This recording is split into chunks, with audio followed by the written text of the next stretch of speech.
बिस्मिल्लाहिर्रहमानिर्रहीम। अस्सलाम वालेकुम। आज हम न्यूमेरिकल नंबर 12 का आगाज करते हैं। इसमें उसने लिखा है कि how much heat is required to change 20 gram of ice.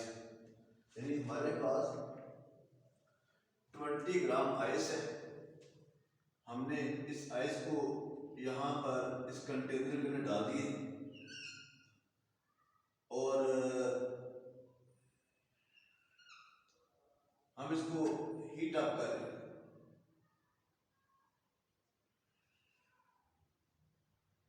ये हमारे पास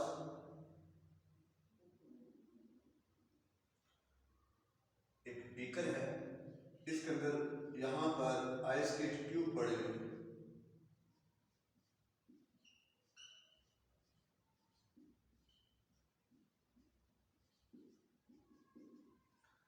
और इस आइस का टेम्परेचर मेजर करने के लिए यहाँ पर हमारे पास एक थर्मोमीटर है, मरकरी थर्मोमीटर है। इसको भी हमने इसी बीकर में डाल दिया।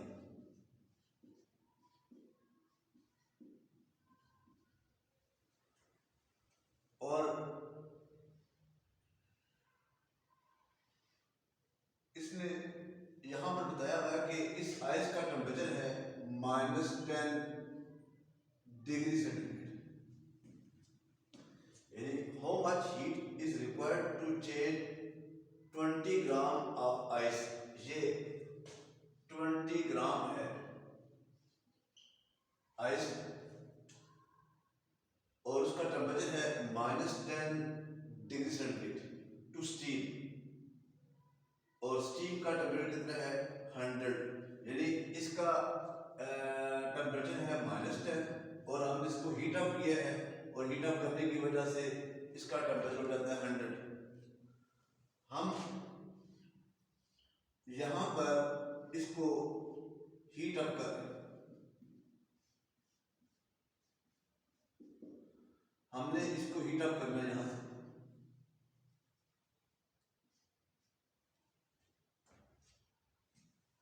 जब हम इसको हीट अप करेंगे तो इसका टेम्परेचर -10 से बढ़कर 0 डिग्री सेंटीग्रेड तक चला जाएगा। mass of ice m is equal to 20 ग्राम। इसको केजी में कन्वर्ट करने के लिए 1000 से डिवाइड करेंगे तो 0.02 केजी इसका मैस आ जाएगा।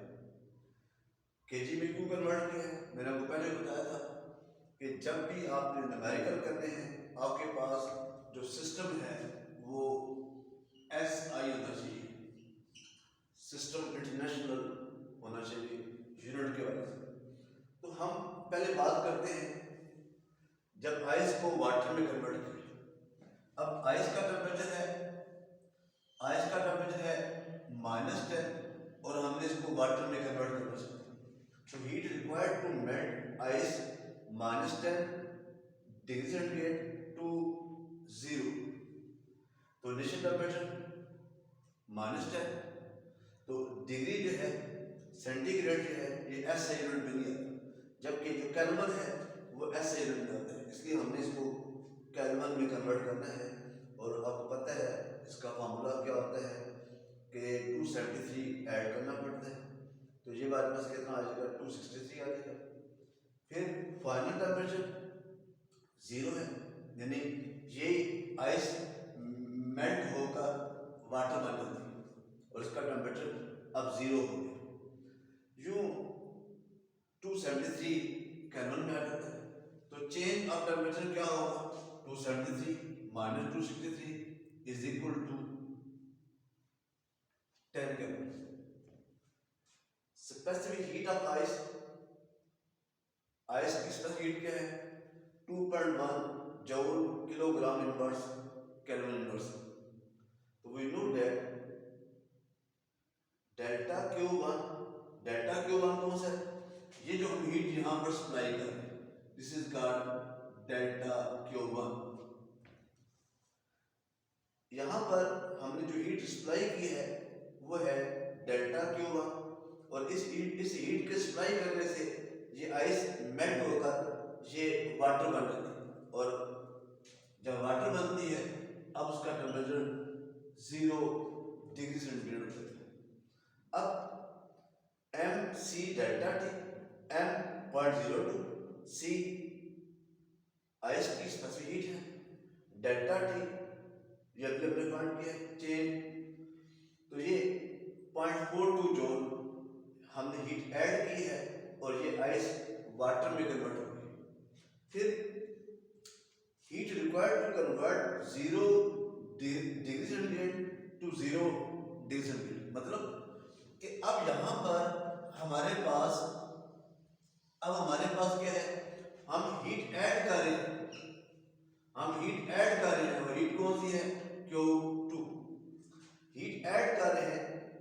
अब इसका टेम्परेचर चेंज नहीं हो रहा, और हमने पढ़ा था लास्ट टाइम मैंने आपको बताया था कि लेटेंट हीट कौन सी होती है, कि वो हीट जो किसी सब्सटेंस के अंदर शामिल हो, सब्सटेंस की स्टेट चेंज हो जाए, टेम्परेचर चेंज ना हो।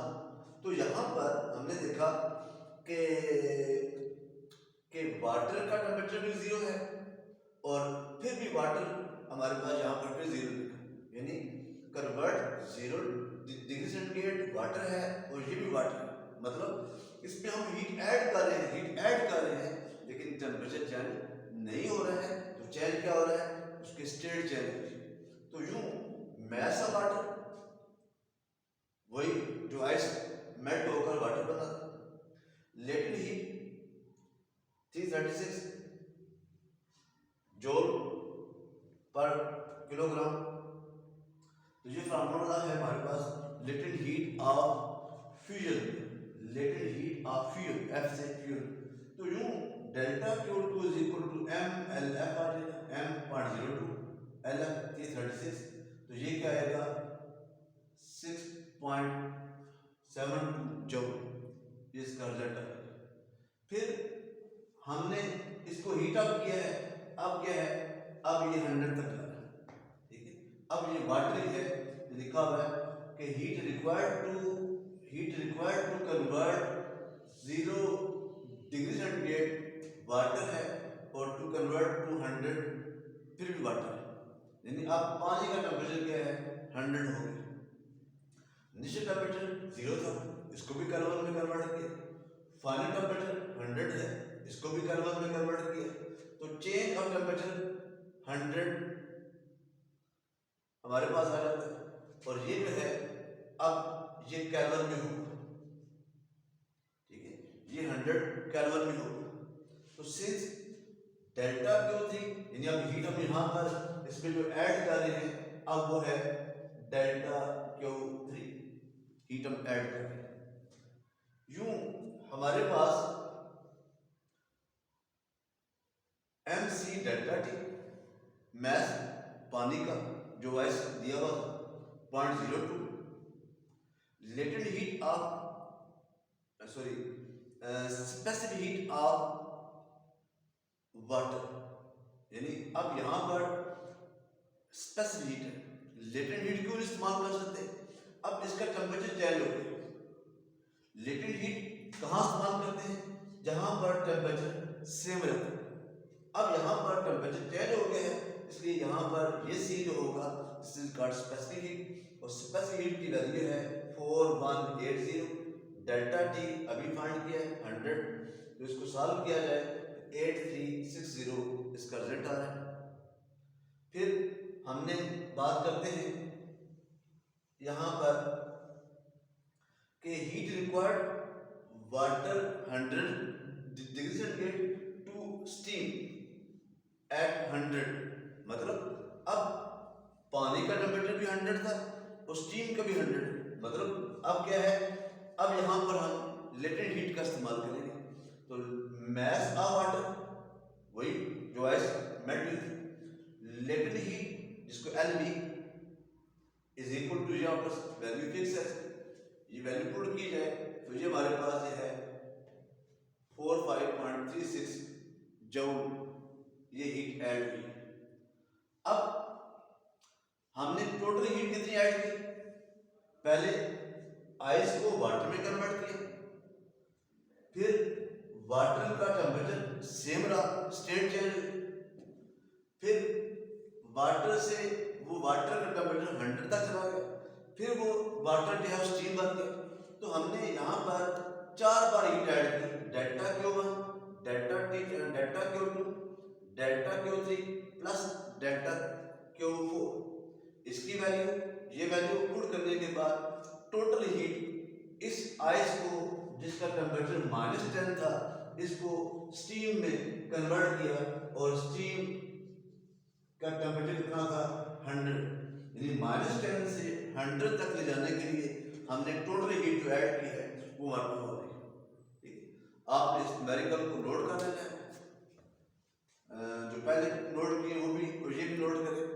तो जब आप कॉलेज आए तो ये मुझे आपने लाजमी तौर पर कापी चेक करानी है और आपकी नोटबुक से मुझे पता चलेगा कि आपने मेरा लेक्चर नोट किया है या नहीं किया।